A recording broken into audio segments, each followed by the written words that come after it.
Indicator है ये short term trends को भी पकड़ लेता है। दोनों इंडिकेटर देखने में बिल्कुल सिंपल है, लेकिन यहाँ पर फर्क सिर्फ इतना है, कुछ ऐसे ट्रेडिंग इंडिकेटर्स के बारे में बताने जा रहा हूँ जो कि बहुत ही ज्यादा यूजफुल है और ये ट्रेडिंग में आपकी बहुत ज्यादा हेल्प कर सकते हैं। एंड डोंट वरी, इस वीडियो में मैं आपको बेसिक इंडिकेटर्स जैसे कि मूविंग एवरेज या आरएसआई के बारे में नहीं बताने वाला हूँ। यहाँ पर मैं आपको कुछ डिफरेंट इंडिकेटर्स बताऊंगा। तो चलिए इस वीडियो को शुरू करते हैं।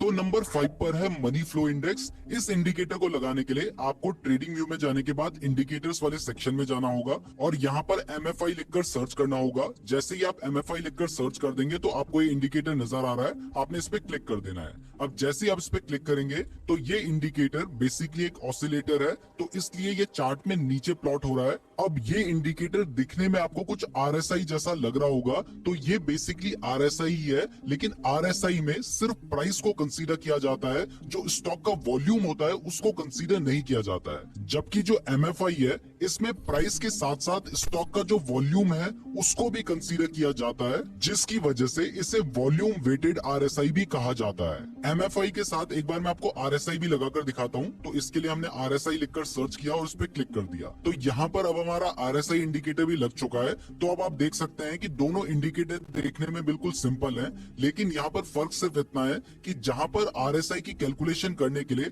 सिर्फ शेयर की प्राइस को कंसीडर किया गया है, वहीं मनी फ्लो इंडेक्स इंडिकेटर को कैलकुलेट करने के लिए यहाँ प्राइस के साथ साथ वॉल्यूम को भी इंक्लूड किया गया है और तब जाकर हमारा एमएफआई इंडिकेटर बना है। अब ये जो एमएफआई इंडिकेटर है ये भी आरएसआई की तरह ही 0 से 100 के बीच में ट्रेवल करता है और इसमें जब भी कोई स्टॉक 80 की रेंज के ऊपर जाता है तो उसको ओवरबॉट कंसीडर किया जाता है और ये माना जाता है कि यहाँ से प्राइस नीचे गिर सकती है। और जब भी कोई स्टॉक 20 के नीचे आ जाता है तो ये माना जाता है कि स्टॉक ओवर सोल्ड जोन में आ चुका है और यहाँ से ट्रेंड रिवर्स हो सकता है, यानी यहाँ से जो शेयर की प्राइस है वो बढ़ सकती है। जैसे यहाँ पर आप देख सकते हैं कि स्टॉक की जो रेंज थी वो 80 के ऊपर चली गई थी, यानी स्टॉक ओवर बॉट जोन में आ गया था और उसके बाद शेयर की प्राइस में एक ठीक ठाक करेक्शन हमें देखने को मिला। और इसी तरीके से आप यहाँ पर देख सकते हैं कि स्टॉक जो है वो 20 की रेंज के आसपास आ गया था और उसके बाद शेयर की प्राइस यहाँ से वापस बढ़ने लग गई। अब देखो, ये तो मैंने आपको समझा दिया है कि इंडिकेटर किस तरीके से काम करता है और उस हिसाब के ही मैंने आपको एग्जांपल्स निकाल कर दिखा भी दिए हैं।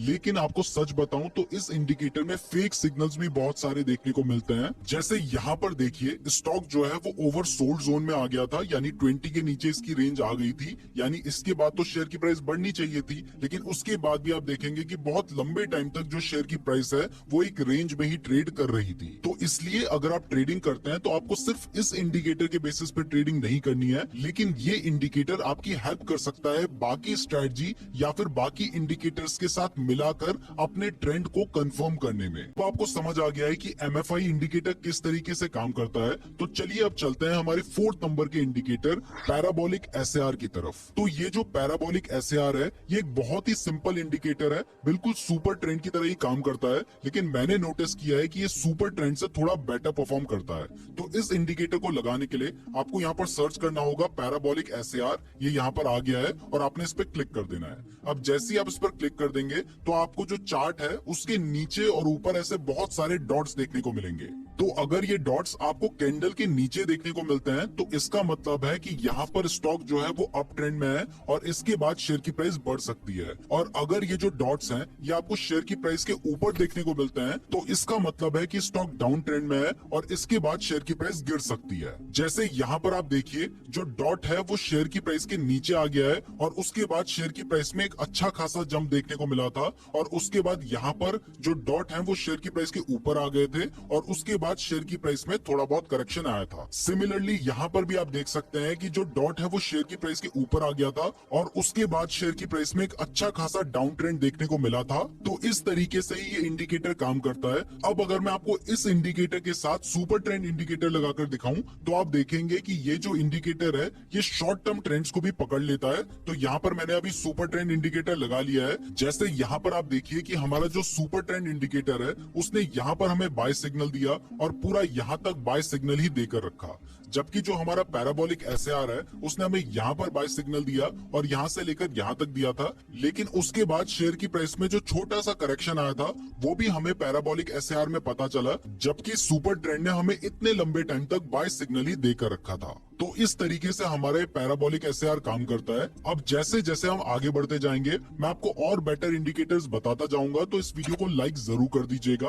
और अगर आप चाहते हैं कि मैं 5 और इंडिकेटर्स के ऊपर वीडियो लेकर आऊं तो कमेंट में इंडिकेटर जरूर लिख दीजिएगा। अगर आप लोगों के अच्छे खासे कमेंट्स आएंगे तभी हम इस टॉपिक के ऊपर दोबारा वीडियो लेकर आएंगे। अब आते हैं हमारे थर्ड नंबर के इंडिकेटर एडीएक्स पर। एडीएक्स इंडिकेटर आपको बाकी इंडिकेटर्स की तरह ये नहीं बताता है कि शेयर की प्राइस ऊपर जाएगी या फिर नीचे जाएगी, लेकिन ये इंडिकेटर एक बहुत ही ज्यादा यूजफुल इंडिकेटर है जो कि आपको बताता है कि अभी जो भी ट्रेंड चल रहा है उसकी स्ट्रेंथ क्या है, यानी वो ट्रेंड एक वीक ट्रेंड है या फिर वो एक स्ट्रॉन्ग ट्रेंड है। तो चलिए इस इंडिकेटर को भी डायरेक्टली चार्ट में समझ लेते हैं। तो इस इंडिकेटर को लगाने के लिए आपको इंडिकेटर वाले सेक्शन में जाना है और यहाँ पर जाने के बाद आपको एडीएक्स लिख देना है। तो यहाँ पर आपको दिखाई दे रहा है एवरेज डायरेक्शनल इंडेक्स, तो यही वो इंडिकेटर है। तो हमने इस पे क्लिक कर दिया है और ये इंडिकेटर हमारे चार्ट पे अप्लाई हो गया है। तो ये जो एडीएक्स इंडिकेटर है इसमें जो 20 का लेवल होता है ना, वो एक बहुत ही इंपॉर्टेंट लेवल होता है जिसमें माना जाता है कि अगर एडीएक्स इंडिकेटर 20 से नीचे है तो इसका मतलब है कि जो भी अभी ट्रेंड चल रहा है, चाहे शेयर की प्राइस बढ़ रही है चाहे शेयर की प्राइस घट रही है,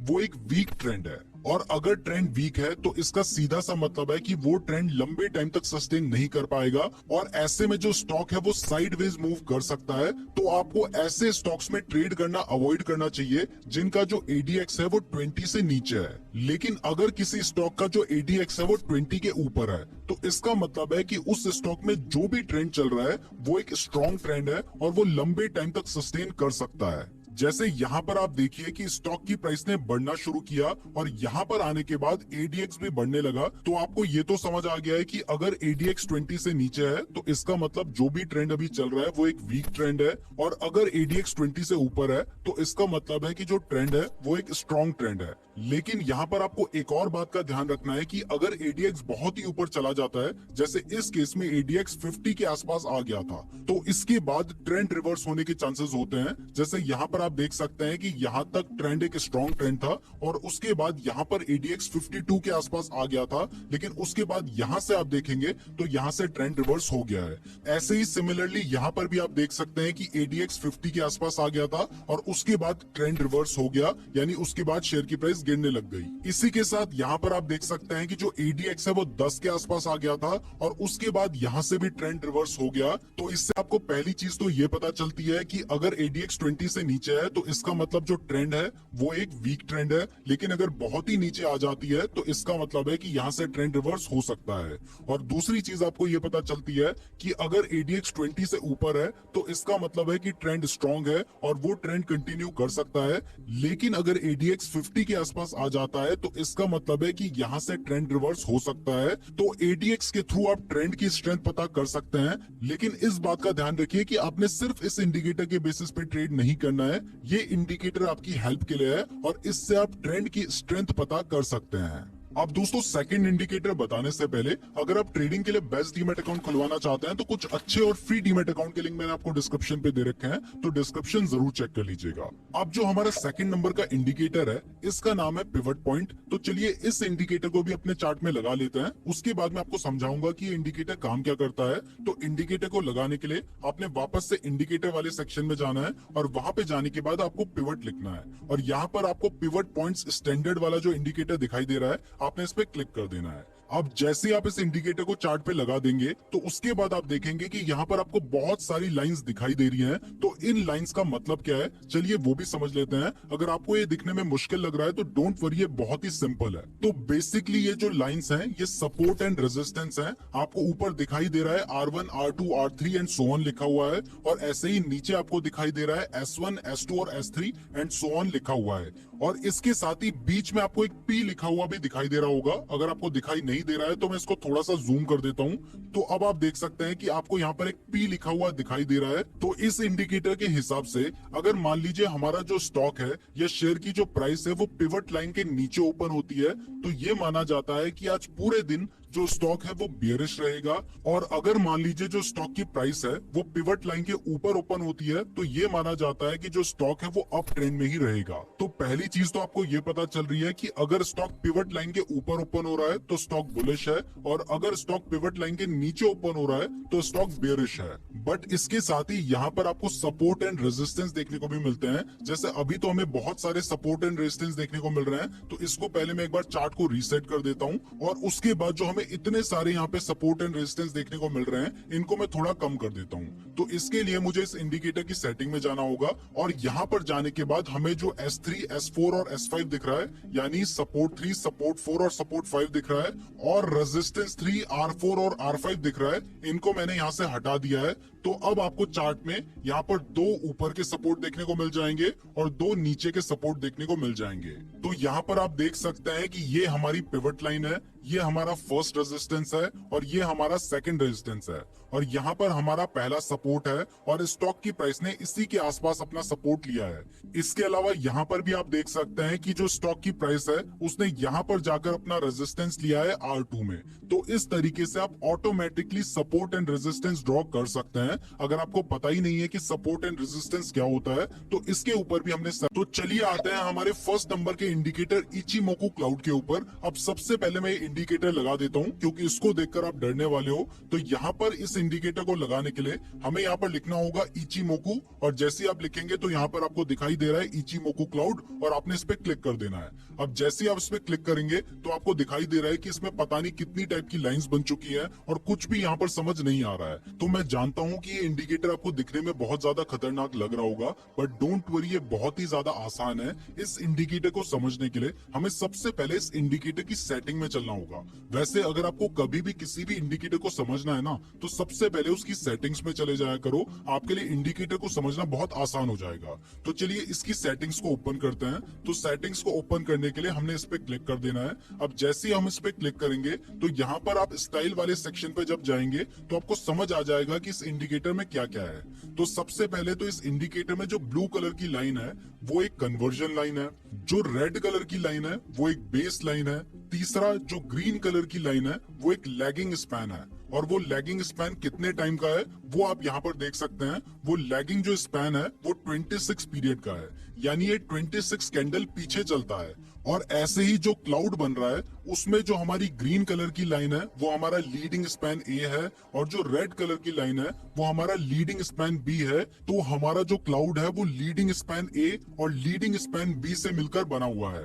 तो अब आपको समझ आ गया है कि इस इंडिकेटर में बेसिकली 3 चीजें हैं। पहला है ये क्लाउड, दूसरी है हमारी ये ग्रीन लाइन जो कि हमारी शेयर की प्राइस के 26 कैंडल पीछे चल रही है। आप देख सकते हैं कि जो शेयर की प्राइस है वो यहाँ पर है, और जो हमारा लैगिंग स्पैन है वो यहाँ पर चल रहा है, और अगर आप इसको जोड़ेंगे तो ये यहाँ पर 26 कैंडल्स होंगी। और यहाँ पर जो तीसरी चीज है वो है हमारी कन्वर्जन लाइन और बेस लाइन। तो चलिए अब समझते हैं कि ये इंडिकेटर काम कैसे करता है। तो ये इंडिकेटर बेसिकली 3 तरह के कंफर्मेशन देता है। इसमें सबसे पहला कंफर्मेशन है कि अगर मान लीजिए जो हमारी कन्वर्जन लाइन है, जो कि इस केस में हमारी ब्लू कलर की लाइन है, वो हमारी रेड कलर की लाइन जो कि इस केस में हमारी बेस लाइन है, उसको ऊपर की तरफ काटती है, तो इसका मतलब है कि स्टॉक बुलिश है और यहाँ से शेयर की प्राइस बढ़ सकती है। तो पहला कंफर्मेशन हमें कैसे मिलेगा? अगर मान लीजिए जो कन्वर्जन लाइन है जो कि इस केस में ब्लू कलर की लाइन है, वो रेड कलर की लाइन को जब ऊपर की तरफ काटेगी तो वो बुलिश होगा, और अगर नीचे की तरफ काटेगी तो वो एक बेयरिश सिग्नल होगा।